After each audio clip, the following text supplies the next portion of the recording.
The FBI in Peace and War.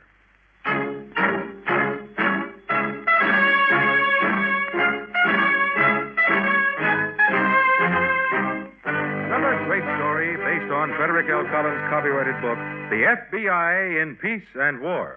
Drama, thrills, action.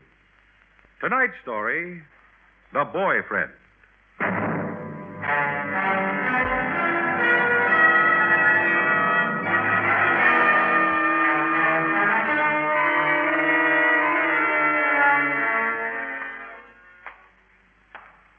Mr. Romano? I want to talk to you, Mr. Romano. We got nothing to talk about, Rudy. You keep away from my house. You keep away from Anna. I want to talk to you, Mr. Romano. Do you hear what I say, Mr. Romano?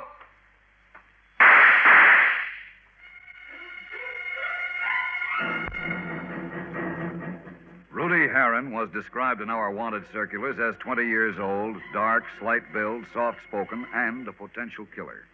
Herron had shot and seriously wounded the father of a girl whom he had been dating. After the shooting, he left New York and was seen in Pittsburgh and was known to have been in Kansas City. Our bureau was asked to help in the search for Herron. He was believed to be traveling in a stolen car, a late model Ford convertible. Now, just because the boy drives a nice car, that's not saying who he is or where he came from, is it? I didn't say that. I said... He might be anybody. Carl, Bert is 18. You can't expect What's her... he do? He works down at Selmer's garage right now, but Bert Where says... does he come from? Well, I don't know, Carl, but you can't ask a child to give you a pedigree every time somebody takes her to a movie. Well, I don't want a pedigree. All I want is to know a little something about her friends. Is that asking too much? Maybe it is. Oh, nonsense. When you and I were going together... It's different now. Well, what's different? Well, people travel more. They get out in the world. So? Carl, we've got to go along with the times. Well, I'm going along. I know what year it is. I know about the atom bombs and rock and roll and everything else. Now, all I'm saying is I'd like to know who Berta's going out with, that's all. Bye, Daddy. Oh, let me see how the dress looks. Oh, dear. well, it's too loose in the waist, but it'll have to do for tonight. Night, and don't wait up for me. I'll be late. Rudy, I heard the horn. I was coming. Well, I know you did, but I thought maybe it was time you introduced me to your folks. Oh, well, sure, if you want to. Come on in.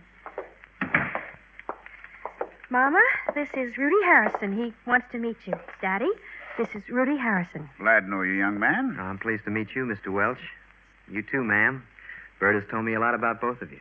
Well, I'm glad she's not going to keep you a secret. Oh, so am I. I figured if you met me, maybe you wouldn't worry about her so much. Oh, we never worry about Berta, Rudy. Well, and you're pretty unusual parents if you don't. Anyways, I wanted to meet you, and... And if we're going to make it in time for the feature... Oh, yeah, we'd better get going. Well, good night, Mr. Welch. Good night, Mrs. Welch. I'll try to have her home at a reasonable hour. That's all right, Rudy. Just drive careful, that's all. I will. Night, everybody. Good night, dear. Good night, Berta. You feel better, Carl? Well, he seems like a very nice young man. I'm glad we met him. I feel much better. Although Rudy Herron's picture was published widely, it was many months before we got any lead on him.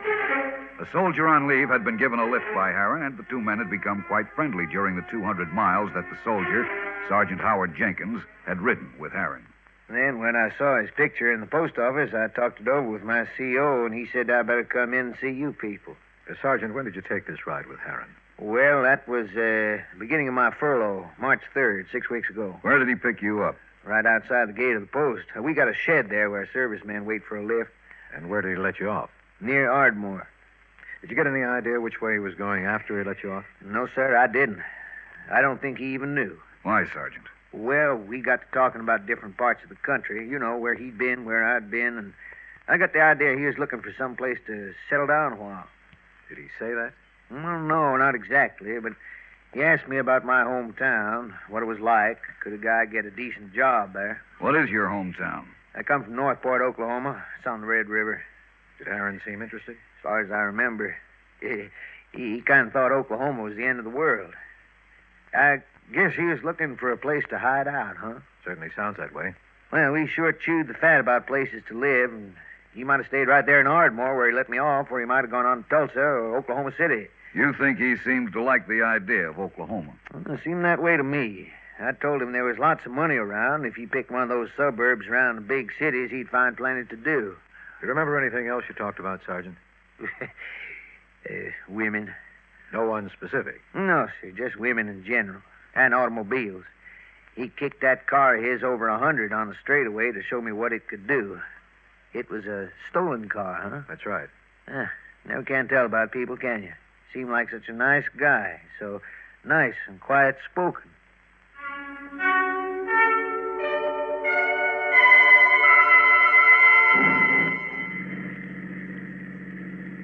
Rudy, Yeah? you haven't said a word for the last half hour. What's the matter? Nothing. You don't have to talk, but if something's bothering you... Nothing's bothering me. Except you. Huh? You bother me. All the time. Good bother or just bother? Good. Oh, Rudy. I like you, Berta. Well, that's not very enthusiastic. Well, I wouldn't want to accept your family's confidence in me. Never mind them. Oh, I do. I want people to approve of me. Well, they do if you want to know the truth. Of course, the trouble is that families change after a while. Well, why should they? Well, if I got serious about you, something crazy like that. Is that crazy? What do you think? I don't think it is at all. You kind of go for me, don't you? I shouldn't tell you so. But you do, huh? As if you didn't know. So you tell me. I go for you, Rudy. Oh, that's nice. Is that all you're going to say? No, I'm going to say a lot more, Berta. I got some plans for you and me. Yeah? Mm-hmm. Yeah. Got some pretty interesting ideas. If your folks don't get in the way. Oh, I won't let them. Yeah, well, we'll see when the time comes. I hope they won't. It'll be easier all the way around. Believe me.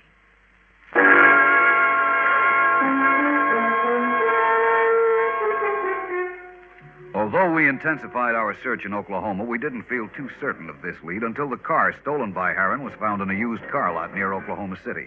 The owner of the lot recognized Harron's picture as the man who had sold him the car. Considering the information given us by Sergeant Jenkins, we drew a 50-mile circle around Oklahoma City and asked the cooperation of every law enforcement agency in the area. If Harron had taken a job, he might be working as a mechanic or in the stockroom of a car dealer, his only known occupations.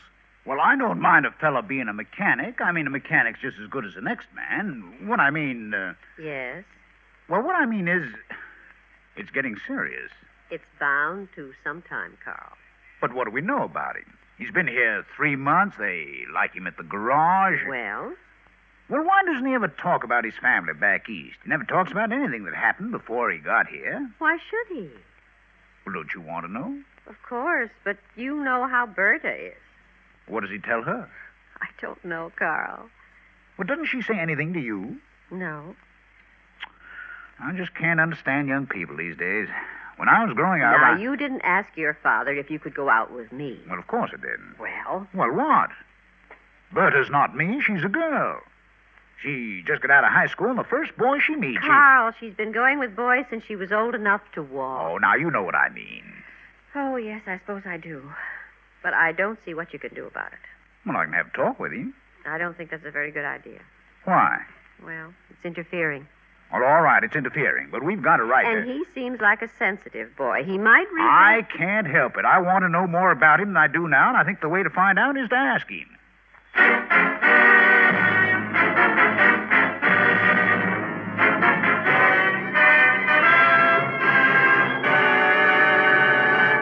Back to the boyfriend in just a moment.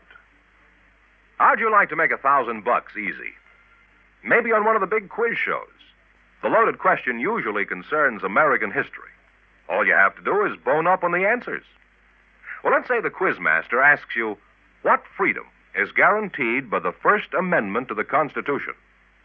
Well, you remember that the first 10 amendments are known as our Bill of Rights. But with what right is the First Amendment concerned? Trial by jury? Freedom of assembly? You're not sure. Then you see a soldier in the last row waving a newspaper in the air. And without batting an eye, you say, the First Amendment guarantees our freedom of the press. You win $1,000, and your picture goes into your hometown newspaper. One of thousands of newspapers published across the United States, free to print the truth as it's given them to know the truth. So remember, in case you're on a quiz show and the question comes up, freedom of the press is in the First Amendment. It is one of our freedoms.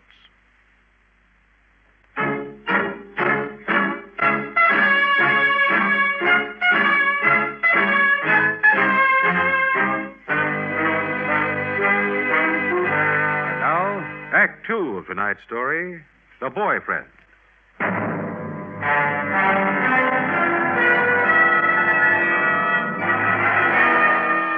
With the cooperation of the Oklahoma police, a possible lead on Heron was reported in the town of Wilmot, about 25 miles from Oklahoma City. A mechanic who had been working in the town for several months answered his general description. Late on a Saturday afternoon, Agent Reynolds and I called on the owner of a garage and showed him Heron's picture. Yes, that kind of looks like him, but Harrison's got black hair. He might have dyed his hair. Oh, yeah, guess so. He doesn't seem like the kind of fellow that throws a gun around. I mean, he's real quiet. Minds his own business. When will he be back here, Mr. Devers? Not till Monday morning. He's off from noon Saturday till 8 Monday morning. Where's he living, Mr. Devers? Well, I don't know exactly. I mean, when he first come here, he was staying at the motel. I guess he's got a room in town someplace. What address have you got on his Social Security form? Well, I guess I put the motel. That's what he gave me when he first came here. I mean, I got to keep so many government records. You don't think he's at the motel now? No. Well, I guess, as a matter of fact, he did tell me he was getting room somewhere, but I didn't bother to change the forms. I mean, if you'd see the paperwork I got to do for those tax people. Yes, we know. Anyhow, I'm not sure that picture's him. In that case, we'll ask you not to tell anybody about our visit here. If we can't locate this man between now and Monday morning, we'll be back here. I won't say anything. I mean, if he's really as bad as all that, I wouldn't want him working here anyway. What's the name of the motel where he first stayed? The High Ridge. It's right on Route 6 on the north edge of town. Okay. Thanks, Mr. Devers. That's all right. One more thing. Does he have any friends here at the garage or around town? Maybe he has, but I wouldn't know. He just does his work and goes. He doesn't talk much about himself.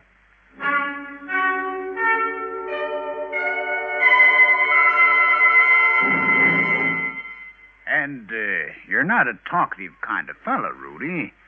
I mean, not that I like a fella that gabs his head off, but, well, we don't know an awful lot about you, do we? What would you like to know, Mr. Welch? Well, I don't mean we want to pry. Do you object to me seeing Berta? Well, no, we don't. All we Whenever meant... you ask me to bring her home at a certain time, I do it, don't I? Well, yes, I don't of see course, that it's important what I did before I came here, just as long as I act Rudy, like now, I should. don't get Don't you sore. think that I'm good enough for Berta? Maybe because I work in a grease pit, I'm not good enough. Oh, now, Rudy, you got this all wrong. Have I? Now, look, Berta's our only child. Naturally, as parents... Naturally, as parents, you think that anybody who has the gall to have a date with your daughter... Now, well, that's not so. It is so. You're all alike. You think I'm a no-good bum. Now, Rudy, I swear I never thought I come anything... here to your house, I eat. I treat your daughter decent. I try to act like a normal guy. Well, what does it get me? Now, Rudy, please. You're all alike. You never give anybody a break. You never listen to anybody else's side of the story. Berta? I'll be ready in just a second, Rudy. Well, come on. We haven't got all night. And you want to tell her not to go out with me tonight? I wish you wouldn't take it like this, Rudy. Go ahead. You tell her not to go out with me. Well, if you're not more reasonable, I may have to do that. All right. You try it. I just take so much of this kind of pushing around, and then I do something. Okay, I'm ready. Night, Daddy. Good night, Berta. We probably won't be home till late, so don't wait up. We won't. Well, let's go, Rudy. Okay. Good night, Mr. Welch. It was nice having a talk with you. I appreciate your interest.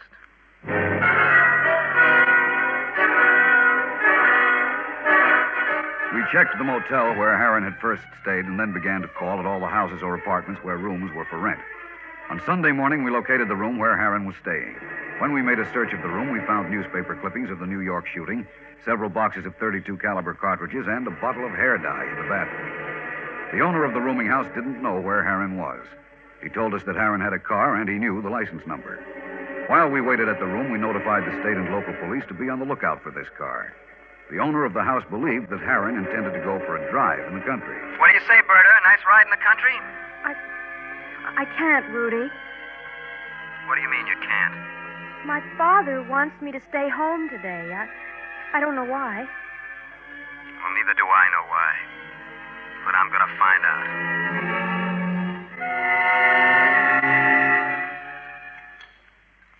Berta, Yes? come here. Was that Rudy? Yes, it was. What'd you tell him? I told him you wanted me to stay home today. What did you explain? What's to explain? It's just like he says. No matter what he does, you won't like it. He probably won't ever come back again, and that ought to satisfy you. Eat your breakfast, Carl. I only asked her to stay in for one day to help you in the yard. She knows you didn't want her to help me. Well, what did I want? To stop seeing so much of Rudy. All right, I did. The fellow won't even say where he comes from or who his folks were. You want another cup of coffee? No. Well, don't be angry at me. I didn't do anything. You told me it wasn't a good idea to talk to him. Now you're getting ready to say I told you so. I wasn't, but I will. Well, go ahead. Oh, Carl, let's not fight. We can't hold on to her forever. I'm not trying to hold on to her. I'm simply trying Yes, to... dear, I know what you're trying to No, do. you don't. You think I'm being an old-fashioned fool. Well, I'm not, Martha. There's something wrong about that, Rudy, and I want to know what it is.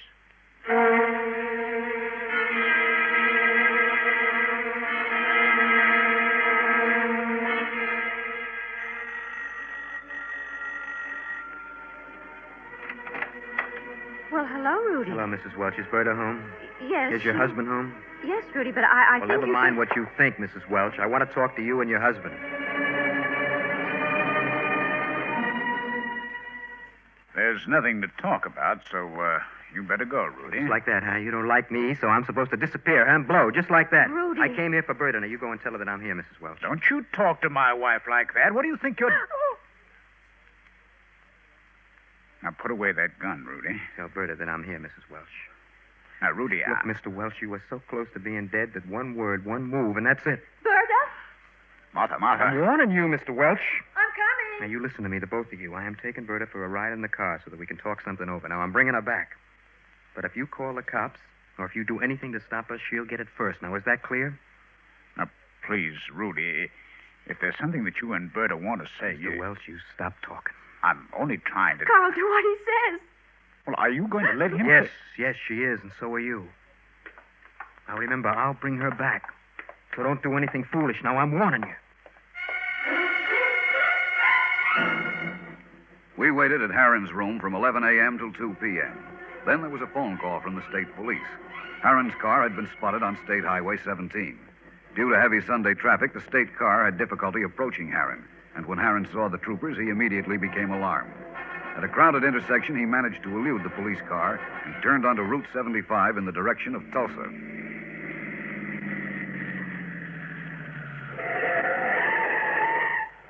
Rudy, what is this? You've got to tell me. You saw that state trooper, didn't you? But you weren't going faster or Your anything. father called him. What? He's loused everything up good. I don't know what you're talking about, but nobody's going to stop us now. They have, don't worry. But just a few minutes ago, you... Never mind that. But I will go with you, Rudy, anywhere. I meant that. Sure you did, but now he's loused it up. How could Never he? mind now, Berta. I'm going to let you out of here. You can get a hitch home. No, I'm going Those with you. troopers aren't kidding around, I'm Berta. going with you, Rudy. Get out of here. No, I won't. I You'll won't. get out now. No, I'm going with you like I said I would. Get out! Rudy. Now get out! You hear me? You tell your old man that he's lucky I didn't do what I said I would. Tell him he's real lucky that I'm so soft-hearted.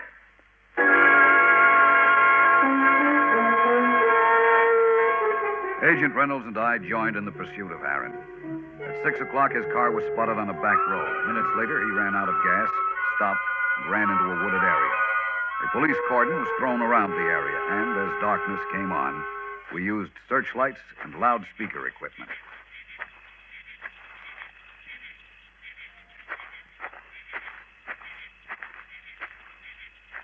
Aaron, you haven't got a chance to get out of there. Come to this light with your hands up.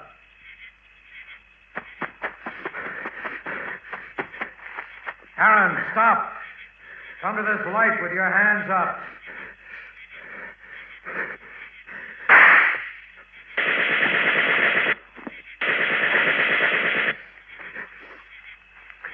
Aaron, for the last time, come toward this light with your hands up. All right.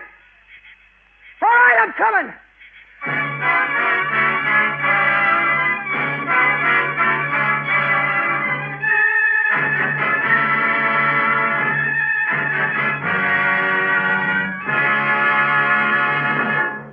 In addition to the charge of assault with intent to kill in the New York case, Rudy Harron was charged with attempted kidnapping. He was found guilty and sentenced to 30 years in prison. Our books are closed on The Boyfriend.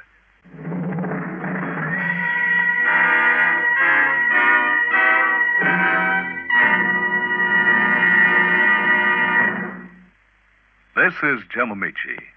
Are you from California? A Portuguese navigator, Juan Rodriguez Cabrillo, sighted California in the year 1542. For 200 years after Cabrillo's voyage, California remained a quiet and sunny land that was divided into vast ranches. Then gold was discovered, and a wave of immigration began which still continues. California is a state of striking contrast. Death Valley is the lowest spot in the United States. Mount Whitney is the highest. California leads the nation in profits from agriculture and fishing, yet it also is prominent in manufacturing and oil production. Many of the families of California have been in the state for hundreds of years, but millions of the state's citizens came from other parts of the country. The great scenic beauty of California draws many out-of-state tourists to the Golden State, as does Hollywood, the motion picture capital of the world. California, the 31st state to enter the Union, has contributed much to the heritage of America. In the years ahead, California will add much to America's future.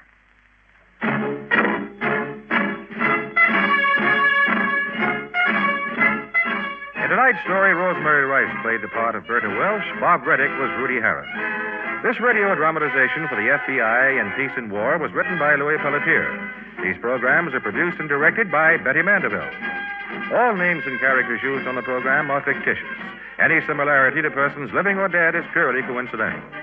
This program is based upon Frederick L. Collins' copyrighted book, The FBI in Peace and War, and the broadcast does not imply endorsement, authorization, or approval by the Federal Bureau of Investigation. This is Warren Sweeney inviting you to listen to next week's story, 4 Dozen Roses, on the FBI in Peace and War.